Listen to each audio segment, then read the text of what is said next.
Of it's the evil and the ugliness of people's hearts these days is everywhere.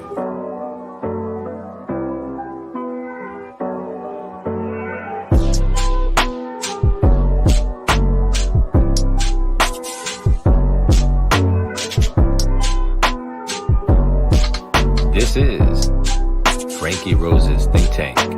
Here's your host, Franky Rose. Hey guys, welcome to the Think Tank. I hope everybody's doing well this morning. So we are going to be looking at the part 10 of Ethan Crumbley's Miller hearing. So I've been saying this in the last few. You really want to watch these. There is so much information in here about what was actually going on in that Crumbley house and how Ethan, I don't know how it was missed that this kid had some issues. A lot of this is explained. And I really wonder why this was not put into Jennifer Crumbley's trial. I know he said he would plead the fifth if they tried to get him up there. So they didn't call him. So let's check this out, guys. This one's about an hour. And yeah, let's do this. Let's do this, guys.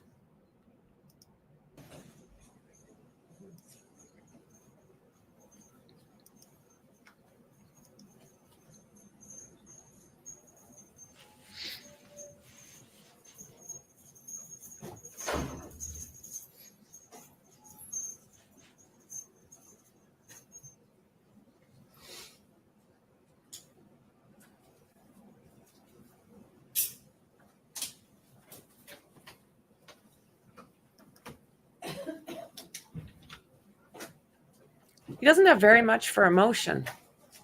All right.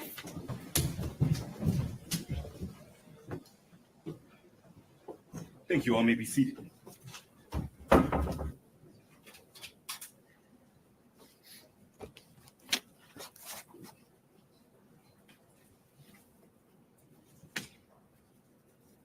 Your Honor, calling People versus Ethan Crumbley, case number 2022-279-506-FC. Thank you. Appearance for the record.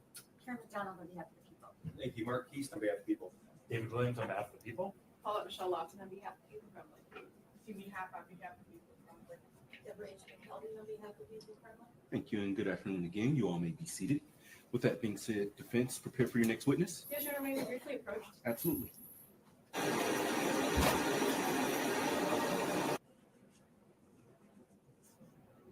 I absolutely agree.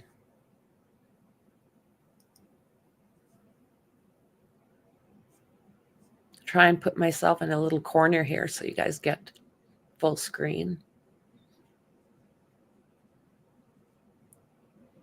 So TMZ did say that they were going to put out yesterday's spot that I did on Taylor Swift's dad basically getting into it, allegedly with some paparazzi.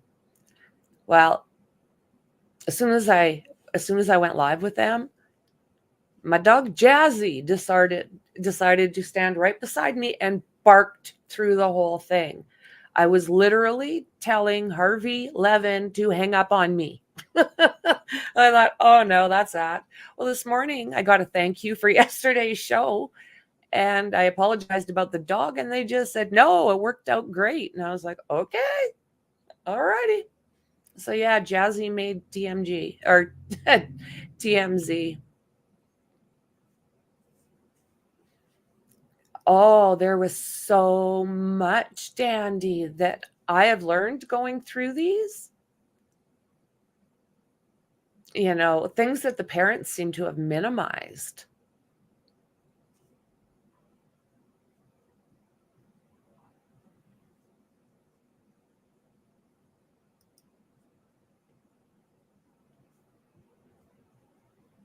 I wonder if they tried to get this in and it just ended up being a no-go.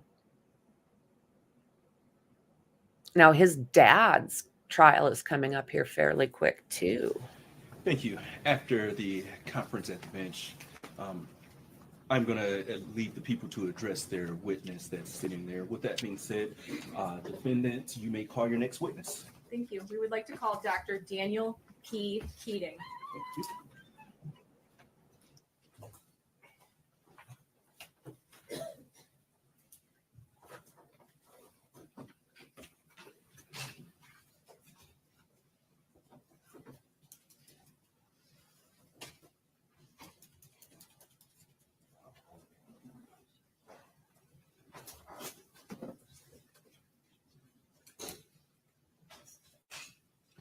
I have Thank you, doctor. You're going to approach the witness stand. You're then going to stand in the witness box. Face my clerk to be sworn, please.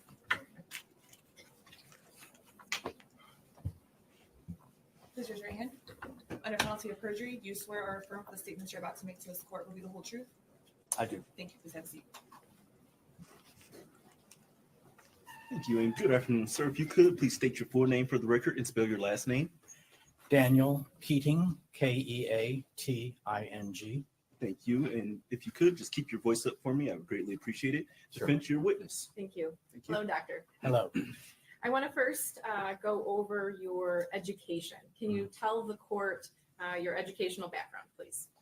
I received a bachelor's degree from College of the Holy Cross in Massachusetts and an MA and PhD from the Johns Hopkins University in Baltimore.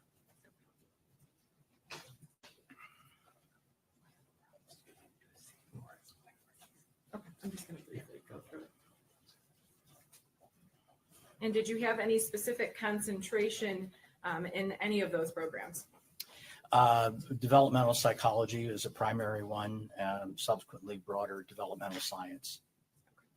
Your Honor, I will direct your attention to exhibits K for Dr. Keating's CV and L for his report. Thank you. So obviously, in looking at your CV, you have had a number of important professional positions. I don't want to go over all of them, but can you briefly describe your past professional positions and then go into what you are currently doing?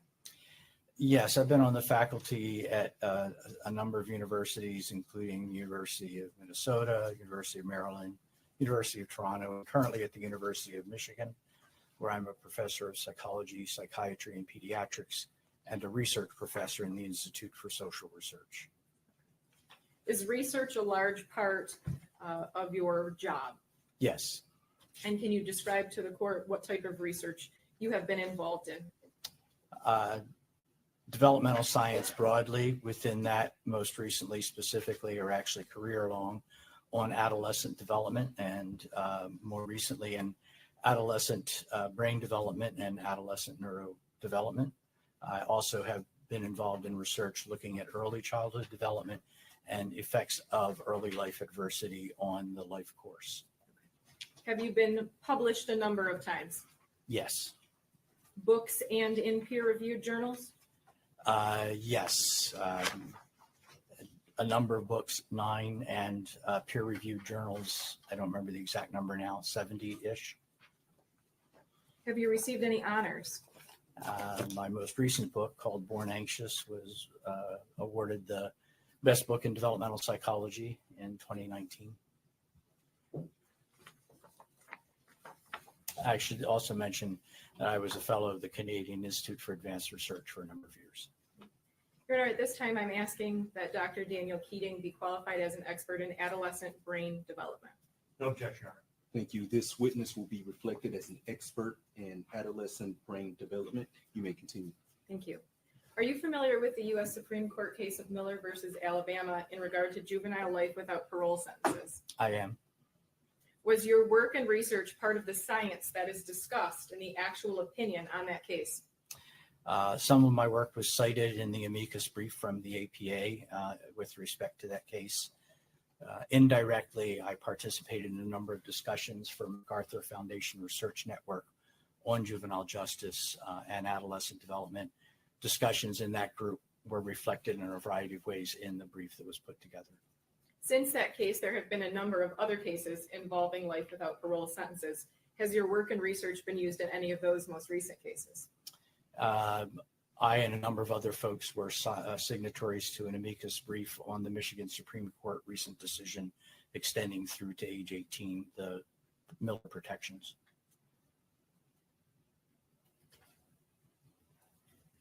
Moving on to the report that is in Exhibit L.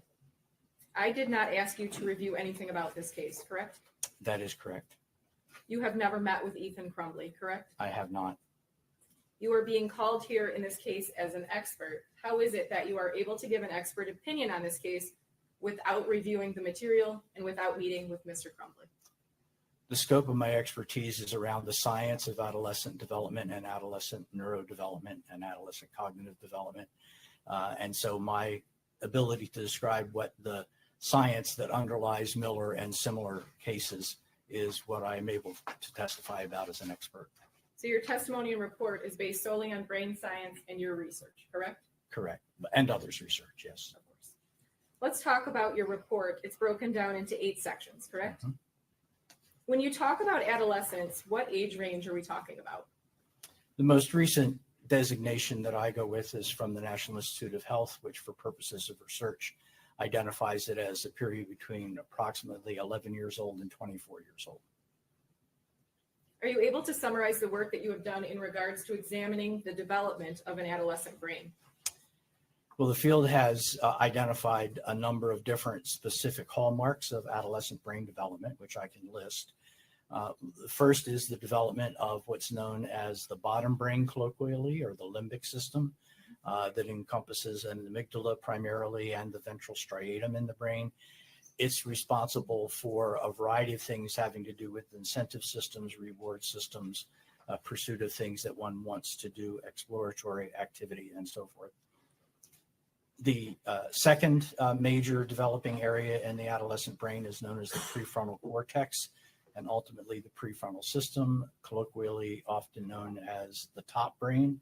And it is responsible for inhibiting impulsive behaviors, for effortful cognition, for planning, and for thinking things through in terms of a decision.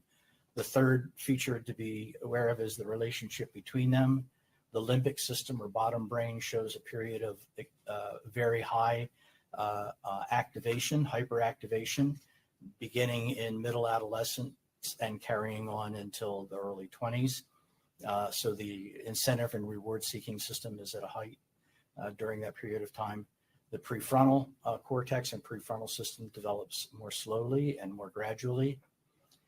The difference between them is known as a developmental maturity mismatch. So that's the third hallmark, is that you have a hyperactivated limbic or bottom brain and a still gradually developing prefrontal cortex, which is which has to do with, as I say, the ability to inhibit impulsive behaviors and thinking things through in a more planful, logical, and cognitively effortful way. And then the fourth hallmark is that it's a period of extremely high neuroplasticity.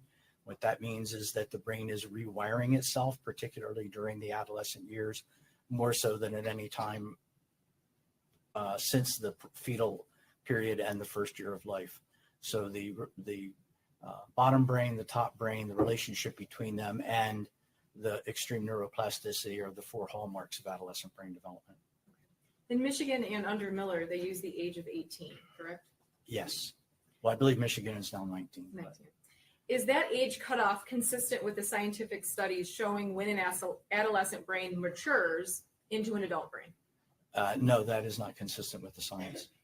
Ethan was 15 years old at the time of this offense. That falls into your studies as being an adolescent brain, correct? Yes. I want to discuss the first section of your paper, which is titled Immaturity of the Prefrontal Cortex and Executive Functions. I know we touched on this just a moment ago, but can you explain to the court what is the prefrontal cortex and what is it responsible for?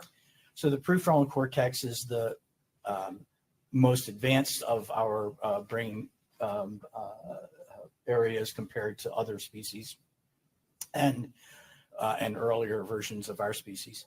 And that is responsible for what are known as executive functions, which have to do with the ability to think through things in a systematic way, to focus attention and to shift attention appropriately.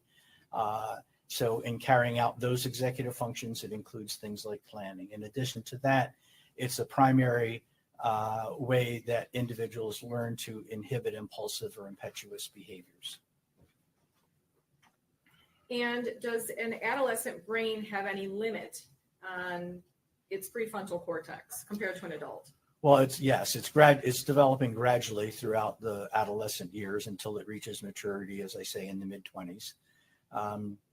That gradual development means that it does function in the ways that I've just described, but in a less mature, less efficient way with fewer resources available, cognitive resources available to carry out those more thoughtful approaches to things. Okay. Can you explain what hot and cold cognition is? So the distinction is made between hot and cold cognition on the basis of how much, in a sense, is riding on what are the stakes in coming to some kind of a decision or an action or behavior. And basically the cold cognition is when there's not very much at stake, when it's you've asked to come into a lab and do a logic test or whatever, a low stakes academic test where there's not much riding on it.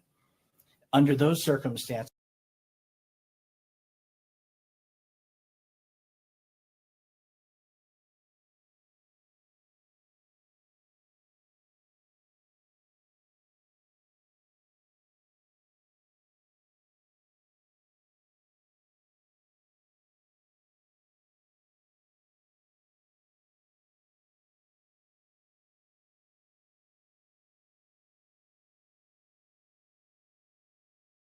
what we see is that by around age 16, that adolescents are not very different from adults in their ability to do things like solve logic problems and so forth. When it's a cold cognition scenario, hot cognition is essentially. Yeah, I did it again. I was muted and chatting to myself back here. So what I was saying is this is part 10. We have 2 more left. And if you have not seen the previous episodes, you really, really want to. The amount of information on these are literally astounding. When the bottom brain or the limbic system gets involved, when there's emotional arousal, when there's a variety of things that are driving the system that have to do with the hyperactivation of the incentive and reward system along with the emotional arousal system. So that is a hot cognition scenario. And in that scenario, you have a tension between the bottom and top brain, and it's much more difficult then for the prefrontal cortex to organize and control behavior. In your report, you state that having embarked on a plan to undertake a risky behavior, the execution of that plan may use up the available prefrontal cortex resources, further compromising the adolescent's ability to adjust behavior when circumstances warrant. Can you explain that? Sure. So the prefrontal cortex, one of its characteristics is that it is a very limited resource. We can only focus our attention on one or at most a couple things at a time in any kind of an efficient way. Given that adolescents in general are already compromised with respect to their prefrontal cortical development, this then makes it further difficult. It is using resources that would be, so when embarked on a problematic, impetuous, impulsive, otherwise ill-suited plan, a lot of that prefrontal resource is being used to carry out the plan, therefore further limiting the already limited availability of prefrontal resources. You also state that until the maturation has occurred, the ability of the rational, analytic, judgment, and governance functions of that prefrontal cortex to override those decisions is limited. Is that correct? Yes, because of that developmental maturity mismatch between top and bottom brain. Is the ability of the prefrontal cortex to override poor decisions lessened when the person is under extreme stress, suffering loss, dealing with abandonment, and other extremely emotional situations? When there's a history of emotional problems, child rearing problems, perhaps nurturing problems, the stress of that can in fact amplify that developmental maturity mismatch.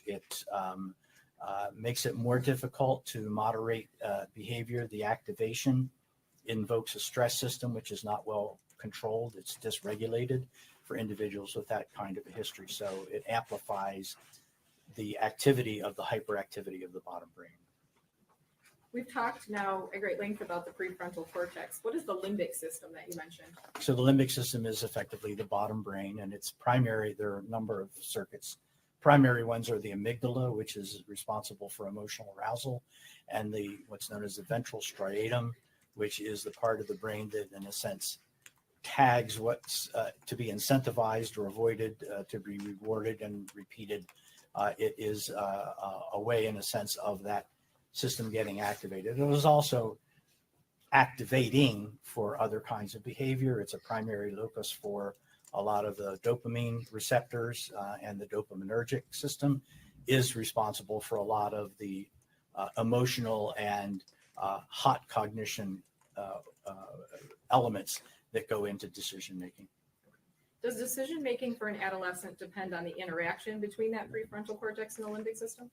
Yes, it's captured in that third area I mentioned of a developmental maturity mismatch, where you have a hyperactivated bottom brain limbic system and a more gradually developing top brain or prefrontal cortex. How does the brain of an adolescent function differently compared to an adult? Basically along those same lines, less ability to inhibit and control behavior. Among the various things that get activated or hyperactivated in the limbic system are peer relationships. They are especially salient during adolescence, which is different from how adults react to peer presence or peers on the mind, so to speak. And the prefrontal cortex, in addition to being less developed, one of the other characteristics of adolescent brain development is that it is the prefrontal cortex. We really tend to describe now as a prefrontal system because it's a network of the brain, and the systems that are the prefrontal cortex begins to take a more significant role in shaping and deploying to do various kinds of things also happens during the adolescent development. We can see that because of the tracts or neurons between different parts of the brain. And when that happens and they become strong, that's known as white matter because of the nature of the physics of myelin, which is an insulation to speed up messages, compared to gray matter, which is not yet connected or not yet wired up. So that wiring of the prefrontal system to the rest of the brain is also a really very important part of the adolescent development. Okay. I want to move on to the second portion of your report, which is titled Elevation of Socio-Emotional Arousal, Reward, and Incentive Systems. In that section, you say that development coincides with significant changes in hormonal balance associated with puberty. Can you explain that? Yeah, so basically at the same time, these brain developments that are going on in the limbic system specifically, talking about the ventral striatum, there is also a parallel set of developments going on biologically in the rest of the body, particularly around various kinds of hormonal shifts that have to do with sexual differentiation, sexual interest and activity, and so forth. Those and other things as well. That's a prominent one. And those hormonal shifts tend to, again, create more of a response, if you will, around things that fall into that hot cognition category. In that same section, you talk about benefits over risks. Can you discuss that? So when in a cold cognition scenario, you ask adolescents to evaluate what behaviors are risky, what things are risky for health reasons or whatever reasons. Their ability to identify the risks that one might experience from being in one or a variety of situations is not very different from adults. By around age 15, 16, they respond accurately to how risky various scenarios are. Their ability to do that in the fly when they're aroused about something is substantially diminished, so that the arousal of the limbic system is one that, in a sense, compromises the ability to evaluate risk.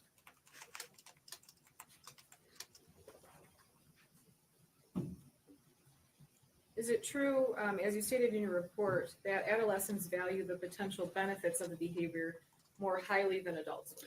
So it really is the ratio between benefits and risks. So if you're asking individuals to rate, what is the reason, what is the benefit from this versus what's the risk that would result from this, the weighting that adolescents give to the benefits compared to the minuses that they would give to the risks tend to be substantially weighted more towards benefits rather than looking at the risks in adolescents compared to adults.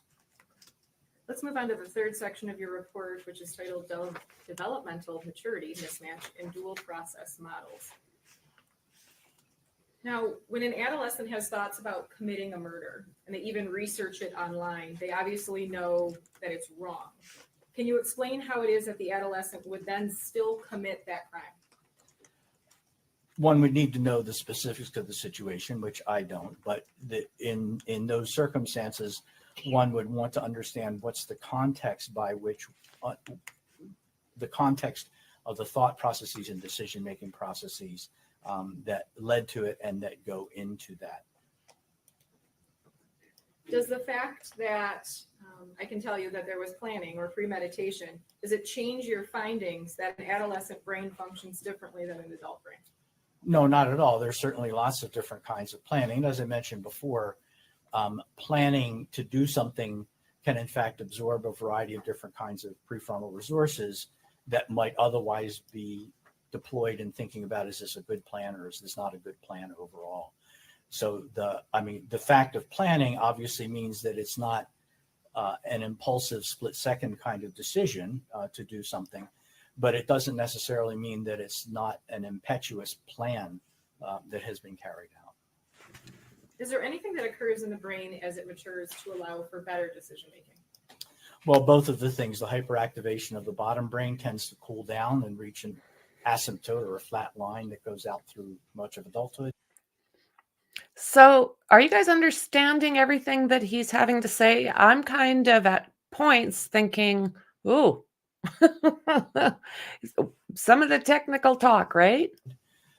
And at the same time, the prefrontal cortex is continuing to grow physically, that we can see in the structure, but also to extend its reach across a much wider part of the brain. And so both of those, the sort of the coming down from hyperactivation of the bottom brain and the continued development and growth and functioning of the prefrontal system are the two things that affect that. Is it fair to say that when an adolescent makes one bad decision, it is more difficult for that person to divert and stop the behavior than it would be for that same adolescent when they're 25, 30, or 40 years old? Yes, the ability to deviate from a plan that is one judges at some point might not be a good idea is much less because, as I mentioned, part of the resources going into carrying out the plan, it's the analogy that's often used is sort of at the start getting on a train that's headed in a bad direction. The second is trying to find a way to get off a runaway train. For adolescents, that finding an exit ramp, so to speak, is much harder than it is for adults. Can you explain what happens with an adolescent after they carry out a crime or after they carry out a risky behavior that they plan to commit or a series of really bad decisions? Are they able to then return to reasoning and judgment, or are they forever on that runaway train? Well, no, the sort of how that will affect their future thinking, behavior, activity, and so forth is not determined at that moment. It's a process that goes on for years afterwards. So yes, the possibility for rehabilitation exists at that point going forward. How is it that an adolescent can conform their behavior after a string of horrible decisions? I'm sorry, I didn't understand the question. Absolutely. How is it that an adolescent can conform their behavior after a string of horrible decisions? You mean reform their behavior? Or? Correct. Yeah. Well, basically, it's a process of often a longer-term process of rehabilitation and resilience. And there are a variety of things that we know about the nature of resilience that play into how that might go forward. So it's not a guarantee, it's a possibility for individuals in that situation. In Miller, the court talks about one of the factors being immaturity, impetuosity, impulsiveness. Mhm. Does what you already explained to us today help to clarify what the court was looking at when it came up with those factors? Yes, I think rather precisely, because the developmental maturity mismatch that I described was in fact part of the brief to in the Miller case. That specific issue of the hyperactivation of limbic and the more gradual development of the prefrontal cortex was part of what the court relied on. Let's move now to section 4, which is the rehabilitative prospects. You talk about very substantial evidence for neuroplasticity. Can you explain that to the court? Sure. So neuroplasticity essentially means that the brain is in a situation where it is in the process of doing a variety of kinds of rewiring of different kinds of things. And that process is one that can go in a variety of different directions. Plastic, meaning it can go in a variety of different directions. The source of this, the biological source of this, is what's known as synaptogenesis. And synaptogenesis essentially just means giving birth to a whole bunch of brain cells, neuronal cells, which then in the brain can be used to do a variety of this rewiring that could be going on during that period of time. In addition, we also know that how it gets rewired is dependent upon the environment and experiences that the individual is exposed to during that particular period of development. So it's plastic in the sense that it can be shaped by experiences and events that occur in that during that period of time. And we see that rewiring happening when we're doing brain imaging in what I've talked about as the white matter circuits getting hooked up. And the basic rule there is cells that fire together, wire together. So the things that are happening that are going in a particular direction, the more that gets ingrained into the brain, more likely it is to carry it out. And so in a rehabilitative context or resilience context is aiming to try to get rewiring in a more pro-social direction. In your studies and your work on Miller, I'm sure you have had an opportunity to discuss and research the phrase that they use, irreparable corruption, correct? Mm-hmm. Can you talk about that? Sure. So that was my understanding of how, in the Miller hearing at least, the court interpreted the research was to identify three things. One is impetuosity and impulsivity as a mitigating factor. The second is differential response to peer presence, peer influence as a second mitigating factor. And then a third factor is this neuroplasticity or the capacity for rehabilitation. That is a function of this neuroplasticity that we've just been talking about. Irreparable corruption would essentially say that we can identify, in the case of an adolescent, yes, would identify our ability to indicate which individuals, all of whom have committed serious violent offenses, sometimes horrific violent offenses, to what extent can we predict that would be a lifelong characteristic of that person? The answer to that question is essentially that scientifically we cannot answer that question. We cannot make an accurate prediction for decade or decades hence from the point of adolescence in terms of whether or not there has been sufficiently observed resilience and rehabilitation to make a different decision on sentencing. Now let's move on to the sixth section, impact of developmental adversity, toxic stress, trauma on adolescent functioning. So what do you think? Or are you as buffaloed as me as to really what is going on with Ethan Crumbley? Like, this kid's just a mess. And for them not to notice, it blows me away. Many juveniles who have received or are the subject of receiving life without parole have experienced a history of trauma or significant adversity earlier in development. Is that correct? Yes, it's common. Can you describe what trauma is?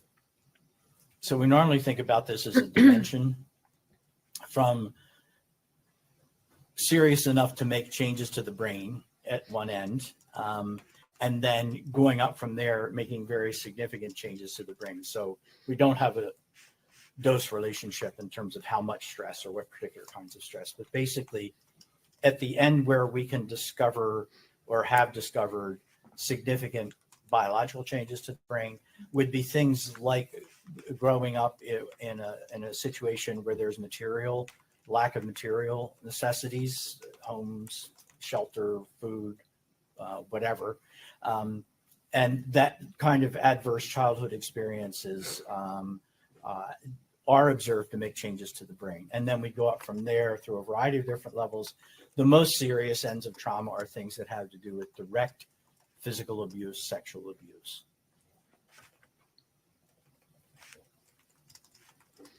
How does that adversity or trauma on an adolescent, how does that then, you're saying it actually changes the development of the brain, correct? Correct. Now let's talk about the substantial evidence for the prospects of overcoming those obstacles through the process that you described as resilience. Right. Can you describe how that works? There are a variety of different approaches to this, but the two most prominent ones that have the best empirical support, the most effective is what we know about how the impact of positive social connections is a function of resilience.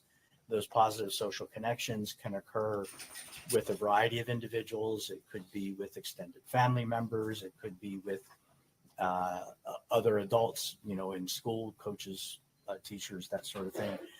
Or it can be peer or romantic partners that create that sense of social connection. So if there's a social connection or more than one, multiple social connections with positive individuals, with positive relationships with those individuals, generally known as relational health, that will in fact play a substantial role. We know that plays a substantial role in what we think of as resilience. Resilience basically means that individuals who have a lot of adversity or trauma early on can nevertheless function well as adults. And we've then tried to track how does that happen, right? How does one overcome the odds, more or less? And so social connections are a primary one. Another one with empirical support is, in a sense, getting or having a sense of purpose, a sense of meaning, a sense of goals, wanting to do something positive. Some people think of it as mindfulness. Some people think of it as in a variety of other ways. But basically, it is having some kind of an anchor of a goal or purpose in life. I want to follow up a little bit on the social connections. Could the social connections be with a doctor or a counselor? Could be with anyone, really. And when we talk about developing the meaning and the purpose to help with rehabilitation, that could be a job, furthering education, things like that. Correct? Yes. What happens when an adolescent is in a constant state of fight or flight due to chronic stress?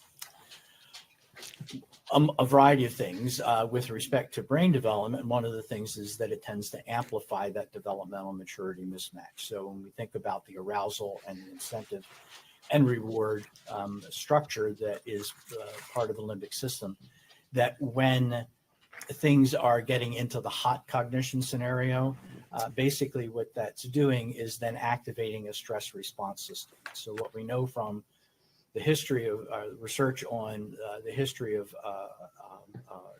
adversity and trauma is that will react more often than is necessary. It will go to a higher sense of needing to do fight or flight or sometimes freeze, and take a much longer time to come back to a baseline level of stress response.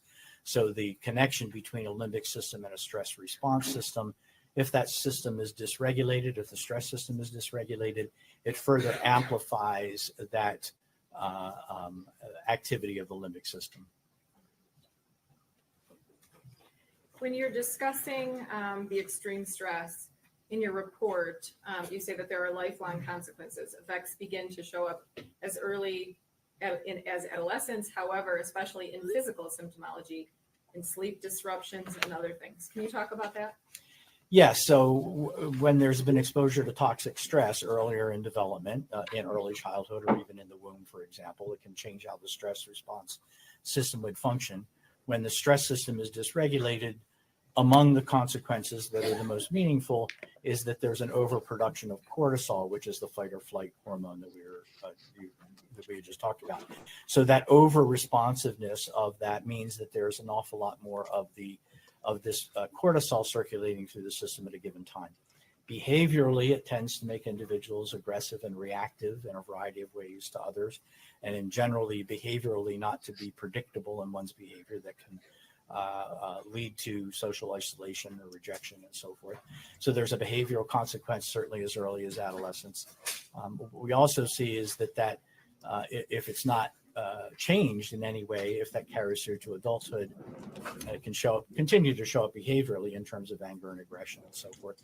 But it also has lifelong health consequences. And so we know that there is a huge burden called allostatic load that individuals who have a dysregulated stress system carry. And it can show up because cortisol is toxic to most organs in the body. If it's an excess level, it can show up in essentially a whole wide range of diseases, cardiovascular diseases, metabolic diseases, a whole wide range of them. It can show up in a variety of different ways. So it has behavioral consequences, psychological consequences, because it's typically an unpleasant state to be in all the time, as well as then substantial health consequences, including excess morbidity and reduced longevity. Now, I know you've mentioned the developmental maturity mismatch. Can you describe that and explain what that is? And I'm sorry. Can you describe that and explain what that is, the developmental maturity mismatch? Yes, it's the hyperactivation of the limbic system and the slower and more gradually developing prefrontal system. And you described it as all acceleration, no brakes. Can you explain that? That's basically that the accelerator, by metaphor, is the bottom Check brain, this out driving one to do when you get the kinds of things. chance. The brakes is the prefrontal system, which says, wait a second, is that a good idea? Maybe we shouldn't do that. So the last section that we'll talk about is your section on resilience. And I know we touched on this.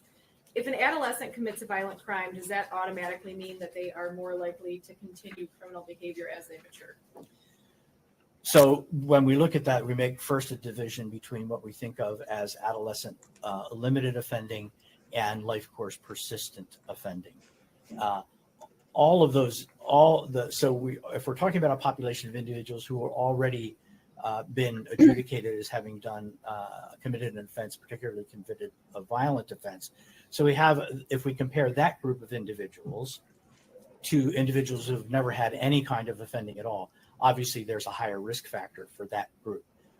In terms of being able to distinguish among that group of individuals, the longitudinal data, even for serious violent offenders from adolescent juveniles going forward, is that the vast majority of them will desist in that rather than persist in that criminal behavior. Depending on the study, and there have been lots of studies with a lot of. So this is the thing. When things happen to you very, very young, your body does respond differently than somebody who has not dealt with trauma. With me, not a criminal, but because I wasn't treated 100% when I was growing up, my wires got crossed. It happens when you're about 2 or 3 years old. My wires got crossed. And now my brain just signals, if I'm happy, I'm in pain. If I'm sad, I'm in pain. It just sends the wrong signals to my body. And I'm thinking that this situation here is along those same lines where your brain sends out the wrong kind of signals. It's the best I am understanding it. Tell me if you think I'm mistaken. Big populations, both in the US and internationally, we're typically talking about an 80 to 90% rate of desistance versus a 10 to 20% rate of persistence. Now, you touched on this earlier. Part of the resilience is because of new neural material, correct? Correct. Can you talk about that? Right. So the synaptogenesis produces lots of different kinds of potential of cells that could be wired into the brain potentially, depending on whether they fire together or not, which will in part then depend on what kind of an environment or exposures or events that are occurring in that individual's life. So that plasticity of having those brain cells available means that it can be rewired with much greater potential for good rewiring in a rehabilitative framework than it will be actually in adulthood, right? So that it is in fact very plastic. So, you know, I know that there is ways that psychiatrists can get you. I can't remember what the name of it is. Maybe he'll say through this, but allegedly there is a way to retrain your brain. So it helps you with PTSD. It helps you with this. It helps you with that. But I do believe it would take an awful lot of work, if it can even happen, to retrain your brain to, for me, not to cause me pain. And maybe somebody along Ethan's line, hard for him to change to stop his negative thinking. I mean, a lot of things can happen to your mind and your development. If this stuff, if you're feeling neglected or you are neglected or if you're being abused, I don't know, honestly, if this can be corrected. I don't know. They say it can, but I don't know about that. But also can be shaped in ways that promote things like negative behaviors or stress response and so forth. So it's a plastic period where the events that are occurring shape it. The resilience or rehabilitative framework is that those can in fact change in a direction that is supportive of more appropriate behavior. And again, you don't know the specific facts of this case other than what you've probably heard on the news, correct? Correct. Your focus here today and what you're an expert on is brain science, correct? Yes. Now, going back very briefly to the Miller case, the court found that a sentence of life without parole was appropriate for the extremely rare youth who are irreparably corrupt. In your expert opinion, are you able to determine if a 15-year-old with an adolescent brain is irreparably corrupt? In my scientific opinion, it is not possible to make that prediction. We have, not myself, but researchers have attempted a lot of different ways to be able to identify, can we predict which of that group would be at risk for further violent offending of that sort or similar behavior. Despite the fact that in adults, using the tools that are available to forensic psychology, I'm not a forensic psychology, but in the literature, the ability to make that prediction for a full adult, say 35, 40, 50, whatever, is pretty good. It's not perfect, but it's actually pretty good, and we rely on that. Attempts to take those tools down to the juvenile level and say, let's use those tools to figure out which of this group of individuals who may be at risk because of what they've done, which ones are likely to persist and which ones are likely to desist. It turns out researchers have not been able to get very good prediction even over a couple of years, much less a decade or a couple of decades. So until someone can present evidence that says, yes, we can predict this with some level of accuracy that we find acceptable, we don't have a scientific basis for determining anything like irreparable corruption. I have no further questions, Doctor. I believe Brother Counsel has some questions for you. Thank you. Cross-examination. Yeah, thank you, Your Honor. Good afternoon, Dr. Keating. Good afternoon.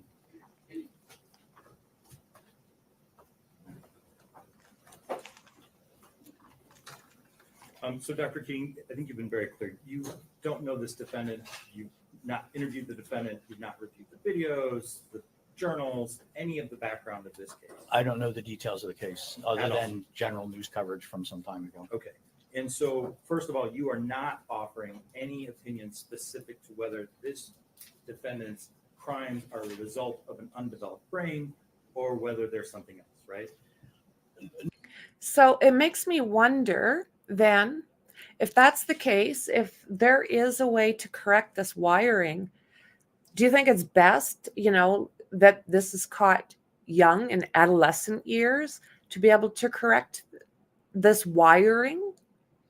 Or do you think it can happen all the way through life? You can get in there and try and get everything to fire properly within your system.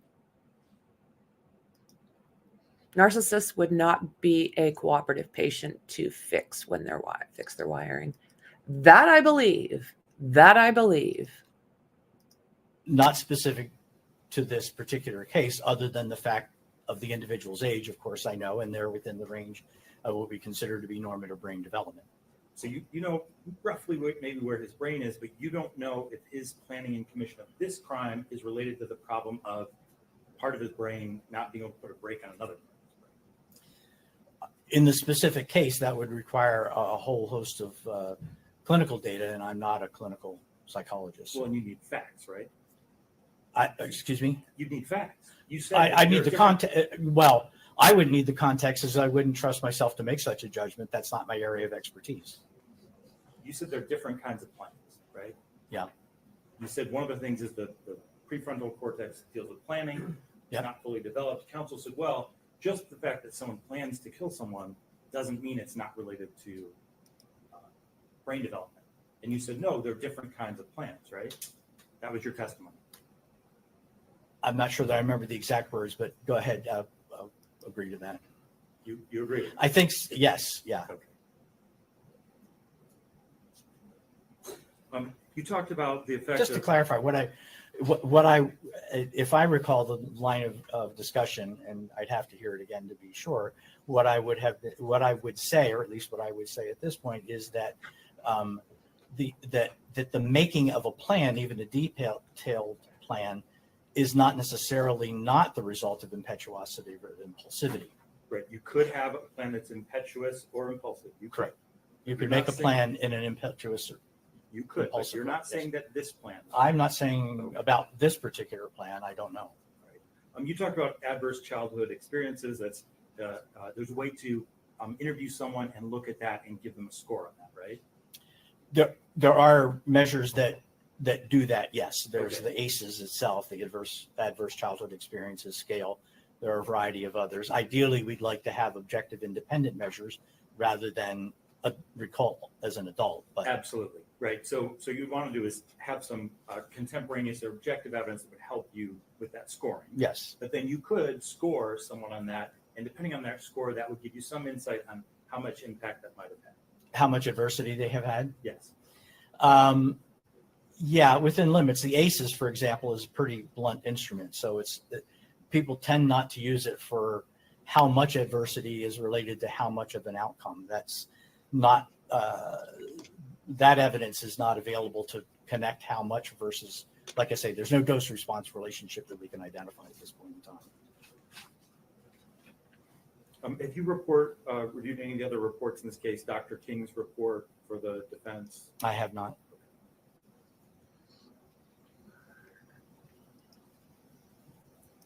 You talk about hot cognition circumstances, right?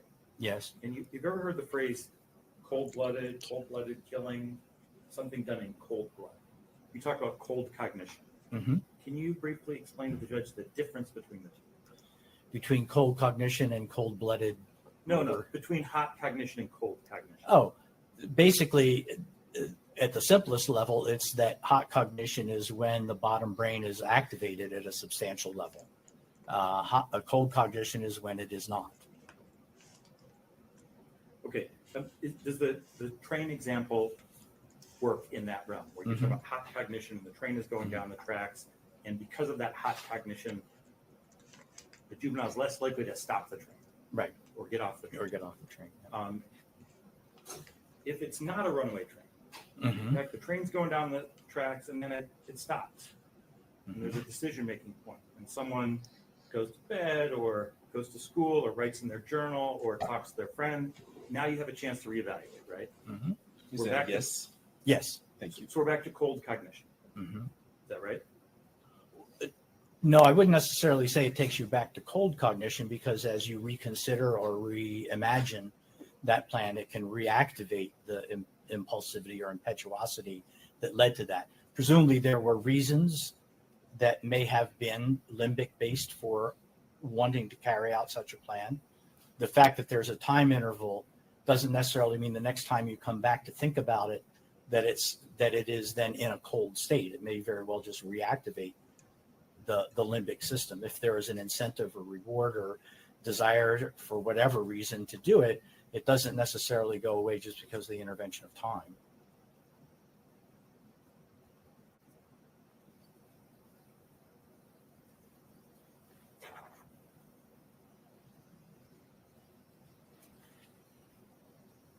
So, Doctor, you talk about risky behavior, the risk-reward balance, right? Yes. And you talk about age, risk, behavior profiles, the prevalence of not just crimes, but also accidental injuries. And you use the example of serious driving mishaps. Mhm. True? Yes. And so a young driver may want the thrill of driving fast or aggressively, or want to get someplace quickly and crash and kill themselves or someone else. Yes. Okay. You agree that's very different from a driver who's not even in the car yet and says, I'm going to kill somebody. I'm going to get in the car. I'm going to find him. I'm going to run him down and kill him. Yes. Those are different situations. And the first one fits exactly in the scenario you're talking about with hot cognition of juvenile brain. They're much more likely to wind up in that circumstance than an adult. Yes. And the second one has nothing to do with the juvenile brain. No, I would not agree with that.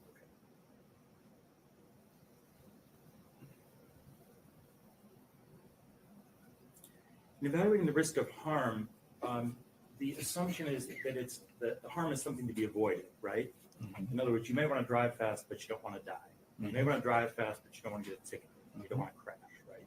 I said yes. Yes. Thank you. But if the goal is the harm, we're talking about something different, right? This is not a risk issue, it's a goal-directed issue. So if someone sets out to kill someone, there's not harm to be avoided. That's actually the goal. They are not attempting clearly to avoid that particular harm. What is driving the behavior is something that could be avoiding harm to themselves for whatever reason, that psychological or other harm. So for the same reason that adults would make such a choice, because there's something in it for them, right? That would then activate whatever that is that's in it for them, could well activate those same parts of the So brain. one is like self-defense, someone being physically threatened. Being physically threatened, being socially threatened, having a fear of low status amongst one's peers, being bullied. having something that you want, the same range of motivations, obviously, that affect adults and adolescents of why one would be motivated to do such a thing is variable. So I want to just step outside the realm of crime or murder for a minute and see if we can agree on some behavior that's not a result of a less than fully developed brain. You aware of what an Eagle Scout is? Yeah. Okay, and you know what Eagle Scout is a young person. You have to complete it before you're age 18. You put in like a couple of 100 hours of work. You have to do a proposal, come up with a plan, gather the materials, and execute the plan, right? Yes. And so if a person does that by the age of 18, we don't say they were only able to do that because they were a juvenile, right? No, I'm not sure I follow the question, but no, we don't say that because they're. In other words, we wouldn't say that. We would actually say that someone doing that as a juvenile has overcome the limitations of the juvenile brain and actually accomplished something that really a lot of adults would have trouble with, right? It is true that lots of adults would have difficulty completing that course. I would not necessarily say that if one, not that I'm an expert in it, but I have some experience, that one completes that typically with a fair bit of mentoring and support and scaffolding from adults in order to achieve it. Right. So someone who managed to achieve that kind of goal with that Right. kind of planning and resources and materials without adult mentoring, that's really kind of a feat, isn't it? I mean, the Eagle Scout has all that support. So if someone were to achieve make the same achievements as an Eagle Scout without any support externally, I'm not sure how that would happen, but sure, I'll grant that if one did that, that would be a rather remarkable achievement.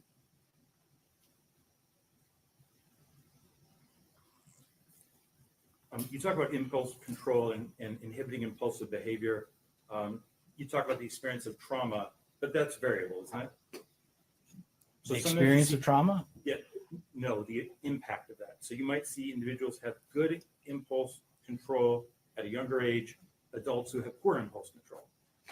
It's not perfectly correlated with age. That's correct. The effect of trauma is to compromise both sides of that developmental maturity mismatch. But it's a range, and you'll still see people with trauma who have good impulse control and people without it who have bad impulse control.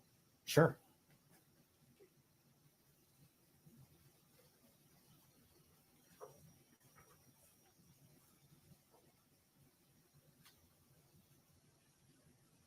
You previously acknowledged in other testimony that greater rehabilitation challenges exist for someone who purposely shot another. Do you agree with that? I can't agree with it as a general rule. It depends on the context in which it would happen. I mean, if it was, let's say, in self-defense, one might have a very different view. Okay, let's take it out of self-defense. Have you previously testified that committing if you purposely shoot another person, have you previously testified that that's a barrier to rehabilitation? That is, A barrier to rehabilitation? no, I don't believe I've testified to that. What I've said is that individuals who are in this, individuals who have done that as juveniles, that they will vary in their capacity for rehabilitation, but the capacity for rehabilitation is not predictable from events at that time or the nature of the events. So, Doctor, you have not attempted to put this defendant on a scale with other defendants you've testified about and say whether he's a good prospect for rehabilitation or a bad prospect. I haven't, and I have no knowledge of the other cases that you're referring to. So no, I wouldn't be able to put on the scale because I don't know the details of any of them. And you're not able to comment even on him because you don't know about him. Correct, I don't.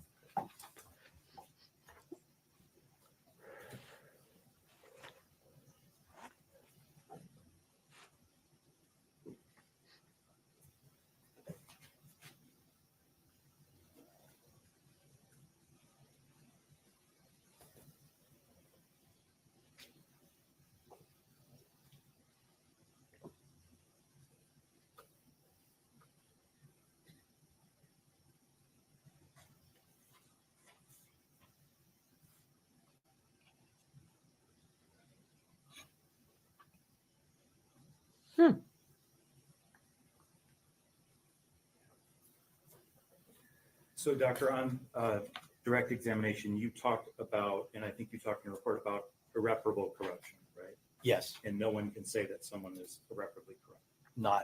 not a juvenile, perhaps older. And are you aware, in fact, that the standard under Miller at this point is not that the prosecution has to prove that someone is irreparably corrupt? I'm sorry, that the legal requirement is not to prove irreparable corruption? Yes. I don't know the law, but I'll take your word for it. And in fact, the touchstone of the whole evaluation is proportionality, whether the sentence is proportionate to the offender and the offense, including the Miller factors. Including the Miller factors, yes. Right.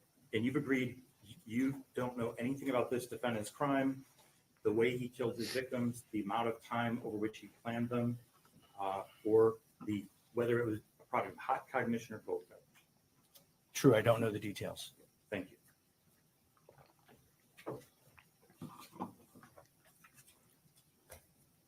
Redirect. And again, you've been qualified as an expert in adolescent brain development, correct? Yes, That is the scope of your report and that is the scope of your testimony. correct, And that's the scope of your expertise, correct? correct. I'm not a clinician. You've been asked some questions about the train ride. And there was a question that if someone is in hot cognition, but then they go to bed, then they talk to a friend, then they do some other things. You testified that that doesn't mean that the next time they have a bad thought or start having those same thoughts again, that they're starting from cold cognition, correct? Correct. It can reactivate the scenario that was playing in their mind and that would evoke all of those prior feelings. So the train ride can be a long one, correct? Sure. I have no further questions. Thank you. With that being said, any reason why this witness should not be excused? Not at all. Thank you. With that being said, Doctor, you may step down. You may also leave the courthouse. Please don't discuss your testimony with anyone. Okay. Thank you. That being said, the time is approximately 4:05. I understand that the defense next witness, we will not be able to finish before 4:30. With that being said, as counsel is aware, I have my criminal call on Monday, and so I cannot pick up this case on Monday because I have other matters that the court must attend to. With that being said, I will see you all on Tuesday morning at 8:30. All righty. With that So being said, is there that was 10. And we learned a lot there, didn't we? I believe about basically how the brain shoots out their signals and how that can affect your reactions, your physical well-being, your mental well-being. He explained a lot. And on Dandy put in our Discord a book that sounds very, very interesting if you're interested in learning about signals being fired in directions they typically aren't in other people. And the reactions, your physical reactions to different things are basically your body is conditioned when you're very young, and constant trauma on top of that really, really starts to mess up your wiring. And I think that's basically what they're saying was happening with Ethan, is that when he was growing up, his signals started to go the wrong direction. And I can see it. I can see how that could be part of what happened with Ethan. And what happened to the school. It's the saddest things ever. Environmental factors affect the brain. Yes, they do. Yes, they do. So that was part 10. And we've got a couple more to go. It does look like we've got up to 13, and we're going to have victims' statements as well. So we'll continue on with this series. Whenever we get a chance during the day, I will absolutely put another one up and we'll go through it. So don't forget to subscribe, share, like, and do hit that bell because my streaming times really do vary. So I hope you enjoyed that. And I will see you later for the Brian Koberger hearing. See you later. Bye.